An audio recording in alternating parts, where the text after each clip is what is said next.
I certainly agree with the chairman in terms of his comments relative to Nicolas Maduro. He was bad for Venezuela, he was bad for the region, and he was bad for the United States. I think the question we have to ask now is, was the raid to arrest him worth the cost? And I also share the chairman's admiration for the military operation that took him out. But the U.S. naval blockade around Venezuela and the raid have already cost American taxpayers hundreds of millions of dollars. Outside estimates are as high as $1 billion. And yet, the Maduro regime is essentially still in power. All the same people are running the country.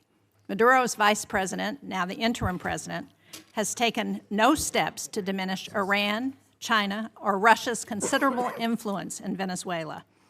One of the reasons that has been given for the mission. Her cooperation appears tactical and temporary and not a real shift in Venezuela's alignment. In the process, we've traded one dictator for another. So it's no wonder that so many of my constituents are asking, why is the president spending so much time focused on Venezuela instead of the cost of living and their kitchen table economic concerns? Unfortunately, I think this has been a pattern across the administration, losing sight of what actually advances America's interests and delivers results for the American people. Take the elimination of personnel and departments that were critical to our national security, for example. These are cost-effective tools, like Voice of America, that help us advance America's interests globally. And Mr. Secretary, as you remember, you strongly supported most of these programs when you were on this side of the dais. The administration says those cuts were about saving money, but the total federal spending last year went up by 4%, not down. We spent more, not less. As a result, our adversaries like China are expanding their influence, and there is broad bipartisan agreement in Congress that China is the central strategic challenge of our time. The president himself has said that as well. But we're cutting foreign aid and diplomacy tools. We're leaving embassies without leadership. We're shutting down counter-disinformation programs. We are driving talent away from the United States while Beijing is actively recruiting it. And I would just like to point out, this is a picture of the globe. These are countries where China has ambassadors in those countries. All of the red, those are China. And places where their diplomats are on the ground, except, of course, for China, which is in blue, and they don't need to put diplomats there. This map, this is where we have diplomats. You can see the red is where we're filled, and look at all of the white, where we do not have ambassadors on the ground. We're even giving China some of our most advanced semiconductors. And after a year of tariffs that were supposed to make us stronger, China has posted the largest trade surplus in history. And American families are paying more at a time when the prices were already too high.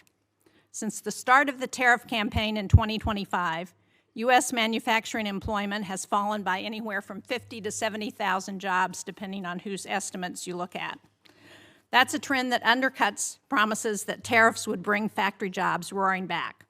And instead of creating a united front against China, we're pushing our closest allies into their arms. Just look at Canada, whose business with the state of New Hampshire has been really critical. They recently cut a trade deal with China because they no longer view the United States as a reliable partner. Pushing allies away like that is not strategic competition, it is unilateral disarmament. We see the same gap between rhetoric and reality in how this administration deals with other authoritarian regimes. At a time when Iran is violently cracking down on protests, the U.S. is coming to agreements to deport Iranians in this country back to Iran, people who will face persecution and interrogation by Iranian security forces. And yet President Trump told the Iranian people that help was on the way. But the United States has largely stood on the sidelines as the situation has deteriorated. Americans are right in thinking that the Trump administration is tougher on our allies than on most of our adversaries. I just returned from Denmark, where I met with Danish and Greenlandic leaders. Senator Coons was also on that trip. He led it. What I heard directly is that President Trump's threats to take Greenland have shaken public confidence in the United States to the core. And this from an ally who first recognized the new United States of America in 1792, has fought on our side in both world wars and in Afghanistan. And I heard from one Danish-American woman whose son holds both citizenships and is approaching conscription age, that she's worried that her son might one day be forced to choose between the two countries that he loves. That kind of fear would have been unthinkable 2 years ago, or 10 years ago, or 50 years ago. There is no strategic objective in Greenland that cannot be achieved through cooperation. The only thing these threats have accomplished is weakening trust in the United States. That trust is the foundation of our alliances, and at a moment when Russia is waging the largest land war in Europe since World War II, we should be strengthening Allied unities. Instead, we're undermining it. European allies are worried about open conflict with the United States. Canadian trading partners are turning toward China instead of the U.S., and the constant threat of new tariffs raising prices and making it impossible for businesses to invest is ever present. So, from Venezuela to Europe, the United States is spending more, risking more, and achieving less. That does not project strength. It hands our adversaries exactly what they want. Thank you, Mr. Chairman. Thank you, Senator Shaheen. We're now going to hear from Secretary Rubio. After that, we'll do a round of 5-minute questions.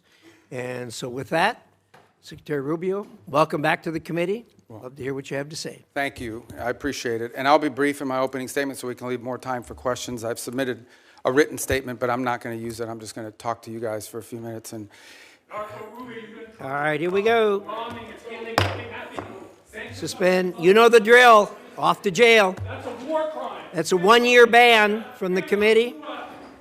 Anyone who is a persistent violator will be banned for 3 years. So don't know whether the guy falls in that category. Looks like it. I hope after 3 years he'll find a more productive means of employment. Secretary Rubio, we have 2 hearings a week. You know, you seem to have a more robust following than most of our witnesses that come before us. But anyway. There'll be a couple more, so thank you for stopping the clock, but I appreciate it. So, and I know there's a lot of other topics you're going to ask me about, so we can talk about those, including the ones that Senator Shaheen just outlined. But let me just talk about Venezuela in particular. Please. I think we can talk, if you want. I'm sure your questions will be about what happened before and led up to in the operation. I want to focus my comments this morning on what happens now and moving forward, because you're going to ask about the going back.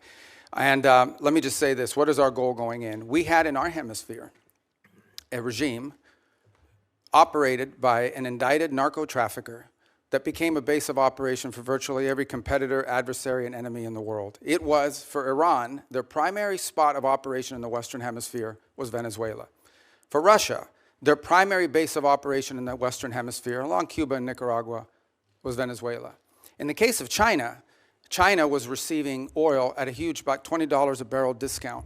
And they weren't even paying money for it. It was being used to pay down debt that they were owed. This is the oil of the people of Venezuela, and it was being given to the Chinese as barter at a 20%, at a $20 discount per barrel in some cases. And so you had basically 3 of our primary opponents in the world operating from our hemisphere from that spot.